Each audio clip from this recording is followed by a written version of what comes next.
بسم اللہ الرحمن الرحیم۔ السلام علیکم ناظرین، کیسے ہیں آپ؟ امید ہے آپ سب خیریت سے ہوں گے۔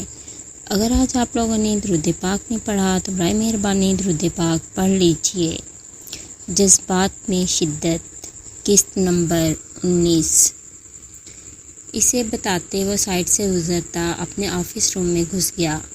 میرال کو اس کا یہ انداز ایک آنکھ نہ بھایا۔ بھلا یہ کیا تک تھی؟ کپڑے مجھے یہاں بھی لا کر دے سکتے تھے۔ خود سے ہم کلام ہوتی اس کے روم کی طرف بڑھی۔ اس کے روم کا دروازہ کھولتے اندر آئی۔ کالے اندھیرے نے اس کا استقبال کیا۔ اس نے ہاتھ بڑھا کر ساری لائٹس کے بٹن جلا دیے۔ کمرہ روشنی سے نہا گیا۔ میرال نے آنکھیں گھماتے اطراف کا جائزہ لیا۔ وہ اس کا کمرہ پہلی بار نہیں دیکھ رہی تھی، 2-3 بار پہلے دیکھ چکی تھی، لیکن جب سے وہ یہاں آئی تھی آج پہلی بار وہ اس کمرے میں آئی تھی۔ کمرہ سمپل پر صاف ستھرا تھا، ہر چیز اپنی جگہ پر موجود تھی۔ مناسب رنگوں کا استعمال کرتے دیواروں کو رنگا گیا تھا۔ سامنے بڑی سی شیشے کی کھڑکی تھی جو باہر لان کی جانب کھلتی تھی۔ اس کی نظر بیڈ پر رکھے کپڑوں پر گئی۔ وہ قدم اٹھاتی آگے بڑھتی کپڑے اٹھانے لگی کہ اس کی نظر کپڑوں کے نیچے رکھی ڈبی پر پڑی۔ یہ کیا ہے؟ سیدھے ہوتے وہ ڈبی ہاتھ میں اٹھا چکی تھی۔ وہ کھولنے لگی پھر رک گئی۔ نہیں، یہ ان کی چیز ہے، مجھے رکھ دینا چاہیے۔ ایسے کسی کی اجازت کے بغیر دیکھنا اچھی بات نہیں۔ میرال جھکتے ڈبی سائڈ پر رکھتی کپڑے اٹھاتے پلٹی۔ اچانک اپنے پیچھے زارون کو دیکھ وہ اپنی جگہ پر اچھلتی یکدم ڈرتے پیچھے ہوئی، جو اس سے بس 2 قدم کے فاصلے پر کھڑا تھا۔ اس کے گلے سے ہلکی سی چیخ برآمد ہوئی۔ آہ! میرال اپنے دل پر ہاتھ رکھے تیز تیز سانس لیتی اپنے سامنے ہنسی دباتے زارون کو دیکھنے لگی۔ آپ نے مجھے ڈرا ہی دیا زارون بھائی۔ سوری، مجھے اندازہ نہیں تھا تم اس قدر ڈر جاؤ گی۔ تم تو کافی ڈرپوک ہو۔ اس سے پہلے میں تمہیں بہت بہادر سمجھتا تھا۔ نہیں، میں ڈرپوک نہیں ہوں۔ اچھا ٹھیک ہے، یہ بات صرف میں جانتا ہوں کہ تم ڈرپوک ہو۔ جی نہیں، میں نے آپ سے کہا نا، میں کسی سے نہیں ڈرتی۔ آپ ایسے اچانک خاموش قدم پیچھے آ کھڑے ہوئے تھے، بس اسی لیے ڈر گئی تھی۔ ویسے بھی میری جگہ کوئی اور بھی ہوتا تو ڈر جاتا۔ پر میں کسی کو بھی نہیں بتاؤں گا کہ تم ڈرپوک ہو۔ زارون بھائی، ڈرپوک لڑکی، وہ اسے چڑھا رہا تھا اور وہ تھی اس کی بات پر چڑھ رہی تھی۔ زارون بھائی پلیز۔ اچھا سوری۔ زارون کی نگاہ اس کے ہاتھوں میں پکڑے کپڑوں پر گئی اور پھر وہاں سے ہوتے بیڈ پر رکھے ڈبے پر آ رکی۔ اس کی نظروں کا ارتکاز وہ اچھے سے نوٹ کر چکی تھی۔ اوف! کیا انہوں نے مجھے اس ڈبے کو اٹھائے دیکھ لیا؟ پتہ نہیں میرے بارے میں کیا سوچ رہی ہوں گے کہ میں لوگوں کی چیزوں کی تلاشی لیتی پھرتی ہوں، جبکہ زارون ابھی تک ڈبے کو گھور رہا تھا۔ کیا اس نے یہ کھول کر دیکھا نہیں؟ میں نے اس کے لیے رکھا تھا، شاید اس نے کھولا ہو مگر یہ لینا نہ چاہتی ہو۔ کیا کروں، میں بات کلیئر کر دیتی ہوں، ایسے یہ کچھ بھی سوچ لیں گے۔ وہ بھی سوچ رہا تھا کہ میرال کی آواز نے سکوت توڑا۔ جب میں نے کپڑے اٹھائے یہ یہیں پر ان کپڑوں کے نیچے رکھا تھا، میں نے اسے کھول کر نہیں دیکھا۔ اسے بتاتے جلدی سے اپنی وضاحت دیتی وہاں سے جانے لگی۔ یہ تمہارے لیے ہی رکھا تھا، وہ دو بدو بولا۔ میرے لیے؟ ہاں۔ زارون جھک کر اسے اٹھاتے ہاتھ اس کے سامنے پھیلا گیا۔ یہ لو، کیا ہے اس میں؟ کھول کر دیکھ لو۔ میرال نے پہلے اس کے ہاتھ پہ رکھی چھوٹی ڈبی کو اور پھر زارون کو دیکھا۔ زارون اپنا ہاتھ مزید اس کے قریب کر گیا۔ میرال کپڑے بیڈ پر رکھتے اس کے ہاتھ پر رکھا ڈبہ لیتے اسے کھولنے لگی۔ اگلے ہی لمحے اس کی سانس رک گئی، آنکھیں ساکن ہوتی حیرت سے پھیل گئیں۔ اس کا دماغ سائیں سائیں کرنے لگا۔ وہ اسی طرح کھڑی رہی۔ اس کے لیے سر اٹھانا دنیا کا مشکل ترین عمل لگا۔ اس کے ہاتھ پاؤں ٹھنڈے پڑتے کانپنے لگے۔ بے یقینی سی بے یقینی تھی۔ صورتحال ہی ایسی بن گئی، وہ کیا رد عمل ظاہر کرے، اسے کچھ سمجھ نہ آیا۔ زارون اسے بغور دیکھتے اس کے چہرے کے اتار چڑھاؤ اور تاثرات سے اندازہ لگانے کی کوشش کر رہا تھا۔ میرال ممکنہ طور پر اپنے چہرے کو سپاٹ رکھے تھی۔ زارون اس انتظار میں تھا وہ کچھ کہے گی، لیکن کچھ کہنے سننے کو کچھ راہ ہی نہیں تھا۔ کوئی بھی عام لڑکی اس بات کا مطلب کیسے نہ سمجھتی، جبکہ وہ تو خود کافی دنوں سے خود کے ساتھ زرون کے بدلہ رویوں کو لیے پریشان تھی۔ اوپر سے کل قمر بیگم اس سے متعلق اسے آگاہ بھی کر چکی تھیں۔ ہاتھ میں پکڑی ڈبی میں انگوٹھی تھی۔ زرون کی آنکھوں میں الگ ہی چمک دمک بھری ہوئی تھی۔ اسے سر سے پیر تک ایک بھرپور گہری دلچسپی سے دیکھا۔ وہ اس وقت ڈارک بلو رنگ کی لانگ فراک زیبتن کے اس کا ہم رنگ دوپٹہ اچھے سے سر پر اوڑھے تھی، جس میں اس کی صاف سنہری گندمی رنگت نکھری پرکشش لگ رہی تھی۔ بالوں کو سمیٹتے ان کی لمبی چوٹی کی تھی۔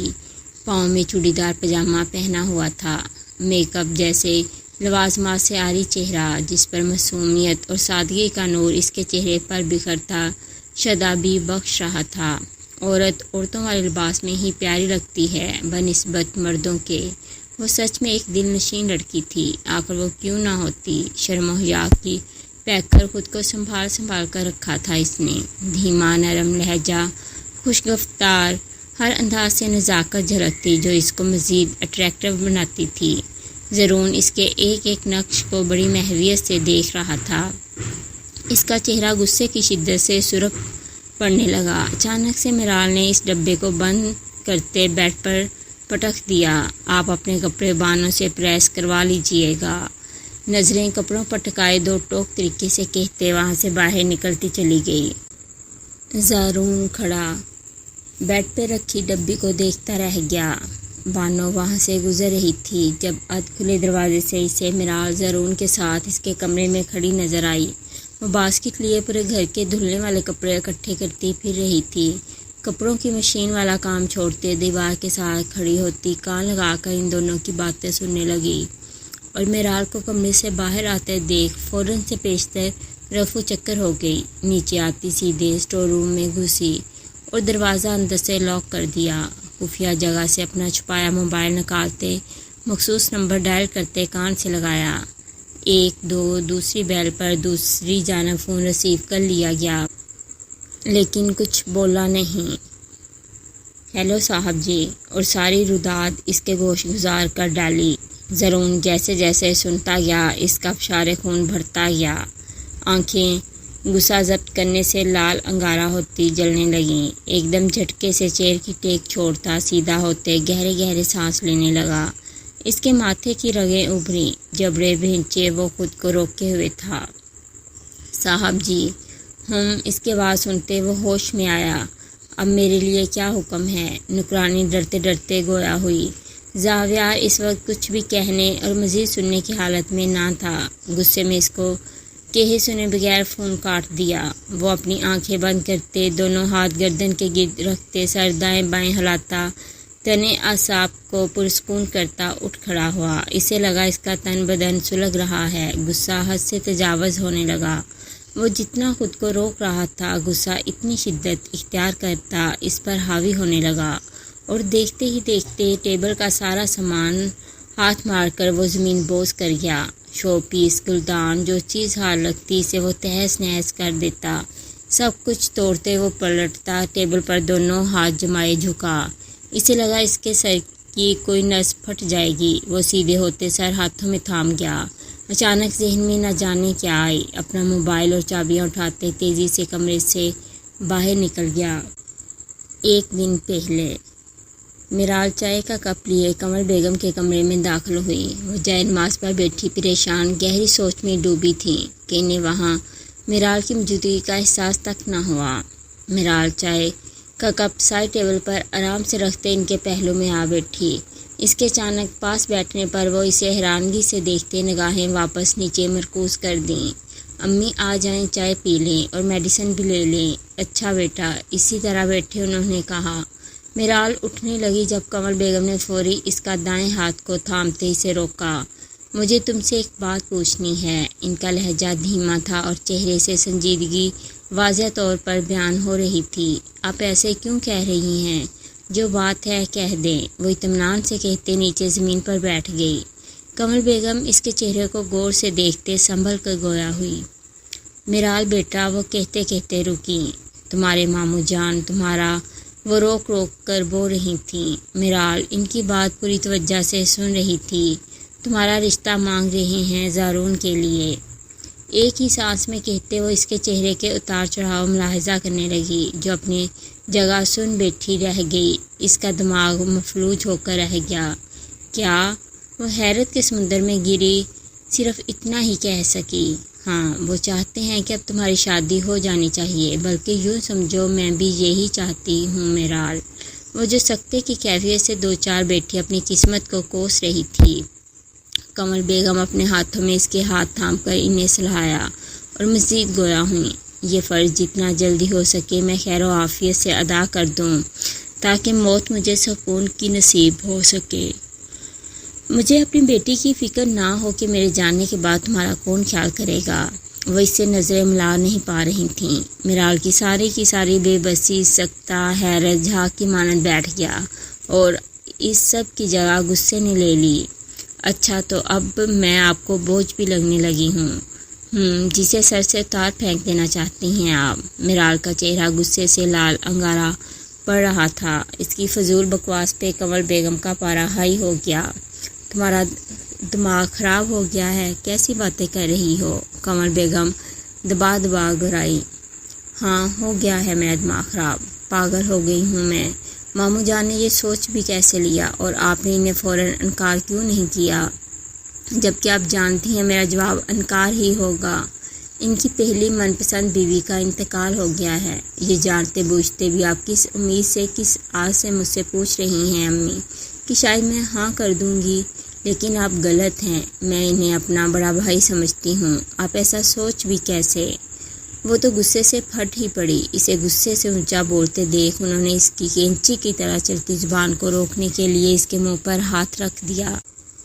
غضب خدا کا میرال، چپ کر جاؤ، کوئی سن لے گا۔ کمل بیگم اس کا منہ زور سے دبائے درستی سے گویا ہوئیں۔ میرال آپے سے باہر ہوتی ان کا ہاتھ غصے سے جھٹک گئی۔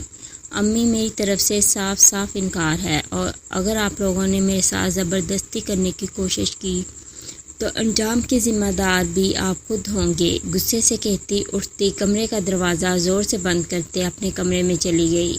کمل بیگم ششدر بیٹھی رہ گئیں۔ انہیں اسی کی امید تھی، مگر ایک بار پوچھنا انہوں نے ضروری سمجھا۔ ویسے انہیں اس رشتے سے کوئی مسئلہ نہیں تھا۔ زرون اپنے ہی گھر کا اچھا شریف بچہ تھا، اپنے ہی ہاتھوں میں پال پوس کر بڑا کیا تھا۔ یہ بات الگ ہے کہ اس کی شادی پسند کی تھی، پر شادی کے 6 مہینے بعد ہی اس کی بیوی کا انتقال ہو گیا تھا۔ لیکن کوئی بھی لڑکی یہ بات قبول نہیں کر سکتی۔ 2 دن بعد کمل بیگم دروازہ کھولتے ریاض صاحب کے کمرے میں داخل ہوئیں اور آہستہ سے بند کرتے بیڈ کے پاس چلی آئیں۔ سامنے ہی بیڈ پر وہ لیٹے ہوئے تھے۔ جب سے انہیں انکار کیا تھا وہ کمل بیگم سے مخاطب نہ ہوئے تھے۔ بڑی امید سے انہوں نے میرال کا ہاتھ مانگا تھا کہ میری بہن انکار نہیں کرے گی۔ وہ ان سے ناراض نہیں تھے، پر ان کی امید ٹوٹی تھی، جس کا انہیں غم ہوا تھا۔ کمل بیگم تذبذب کا شکار ہوتی سوچ میں پڑی کہ انہیں کیسے مخاطب کرے۔ ریاض صاحب ان کی موجودگی سے اچھے سے واقف تھے، لیکن خاموش لیٹے رہے۔ ریاض بھائی، ہمت کرتے وہ انہیں پکارنے لگی۔ ان کے بلانے پر نہ چاہتے بھی وہ بول دیے، مجھے آپ سے بات کرنی تھی۔ ان کے کہنے پر وہ ایک گہری سانس لیتے اٹھ بیٹھے۔ ہاں بولو، کیا بات ہے؟ انداز لاپرواہی لیے تھا۔ کمل بیگم ان کے پاس آ بیٹھی۔ آپ مجھ سے ناراض ہیں؟ ان کے سوال پر انہوں نے سر اٹھا کر دیکھا۔ نہیں، میں کیوں ناراض ہوں گا، اور آپ نے ایسا کیوں سوچا؟ وہ کل سے آپ مجھ سے بات نہیں کر رہے، خاموش سے تھے۔ مجھے لگا شاید آپ ناراض ہیں۔ ریاض صاحب ہلکے سے مسکراتے ان کے جھکے سر پر ہاتھ رکھتے مخاطب ہوئے۔ میں ناراض نہیں ہوں، بے فکر ہو جاؤ، آپ اور میرال دونوں میرے لیے اہم ہیں۔ تقدیر کو یہی منظور تھا، اس میں کسی کی کوئی غلطی نہیں۔ اب پریشان مت ہوں آپ۔ ٹھیک ہے، کمل بیگم محض سر اس بات میں ہلا کر رہ گئیں۔ اچھا، وہ مجھے تمہیں بتانا تھا، کل آفس میں منور خان آیا تھا۔ یہ بات سنتے ہی کمل بیگم کے چہرے سے مسکراہٹ غائب ہوئی۔ وہ گھر آیا تھا تو گارڈز نے انہیں آنے نہیں دیا، اس لیے وہ میرے آفس پہنچ گیا۔ کمل، وہ چاہتا ہے کہ آپ اس کے پاس واپس چلی جاؤ۔ میں نے اسے فی الحال کوئی جواب نہیں دیا، کیونکہ جو آپ اور میرال فیصلہ کریں گی اب صرف وہی ہوگا۔ اس لیے سوچ سمجھ کر فیصلہ کریں اور مجھے بتا دیں تاکہ میں اس معاملے کو حل کر سکوں۔ نرم لہجے میں دو ٹوک بولتے اٹھ کر واش روم چلے گئے اور پیچھے کمل بیگم اکیلی بیٹھی رہ گئیں۔ وہ واش روم کے بند دروازے کو دیکھ رہی تھیں جب ان کی آنکھوں میں آنسو جھلملاتے مقابل منظر کو دھندلا گئے۔ خود کو روکتے ضبط کرتے ان کی سسکیاں بند گئیں۔ وہ منہ پر ہاتھ رکھتے اپنی آواز کا گلا گھونٹتے کمرے سے باہر نکل آئیں۔ پاشا اپنے کمرے میں داخل ہوا۔ سامنے آفتاب اقبال صاحب کو پہلے سے وہاں براجمان دیکھ کر وہ ٹھٹک کر رکا، پھر خود کو کمپوز کرتا آگے بڑھا۔ آپ کب باعث آئیں؟ مجھے کسی نے آپ کی آمد سے متعلق آگاہ ہی نہیں کیا۔ آفتاب اقبال اسے تیز نظروں سے گھورنے لگا۔ میں نے سوچا میری آمد آپ کے آرام و سکون میں خلل پیدا نہ کر دے پاشا صاحب، وہ ٹھنڈے ٹھار لہجے میں بولا۔ اس کا چہرہ غصے کی رمق شامل ہونے کے باعث سرخ پڑ رہا تھا۔ اس کا غصہ پاشا سے مخفی نہ تھا۔ اس نے اپنا حلق تر کیا۔ وہ سائیں دراصل بات یہ ہے کہ وہ بول رہا تھا جب اس کی بات درمیان میں کاٹتے آفتاب کاٹدار لہجے میں گویا ہوا کہ ہم عدالت میں کیس ہار گئے ہیں، ہے نا؟ نہیں سائیں، وہ ہم کیس نہ ہارتے اگر وہ کانجو ان کے ہاتھ نہ لگتا۔ اسی نے سب اگلا ہے سچ سائیں، میرا یقین کریں۔ وہ اس کو تمہید باندھتے دیکھ وہ مزید سیخ پا ہو گیا۔ خاموش وہ دھاڑا تھا۔ اس کی بھاری بلند آواز پہ وہ ڈرتے 2 قدم پیچھے کو ہوا۔ جو بھی ہوا، جیسے بھی ہوا، جس نے بھی کیا، مگر یہ بات ثابت ہے کہ ہم غازیوں سے ہار گئے ہیں۔ ایک دم سیدھا ہوتے وہ دبا گڑایا۔ پاشا کا چہرہ لٹھے کی مانند زرد پڑ گیا۔ آج وہ بہت غصے میں تھا۔ کوئی بھی اس کے شدید غصے کا شکار ہو سکتا تھا، اسی لیے وہ چپ چاپ سر جھکائے سنتا رہا۔ مجھے تمہیں یہاں بھیجنے کا رتی برابر فائدہ نہیں ہوا۔ اس سے بہتر تھا میں خود ہی سامنے آ جاتا، کم از کم یہ کیس ان سے جیت گیا ہوتا۔ اس نے غصے سے اپنا چشمہ اتارتے سامنے شیشے کی ٹیبل پر اچھال دیا۔ معاف کر دیں سائیں، آئندہ سے ایسا کچھ نہیں ہوگا۔ آپ کو کبھی شکایت کا موقع نہیں ملے گا، یہ میرا آپ سے وعدہ ہے۔ پاشا اس کے سامنے دونوں ہاتھ جوڑتے ملتجی ہوا۔ آفتاب سر جھٹک کر رہ گیا۔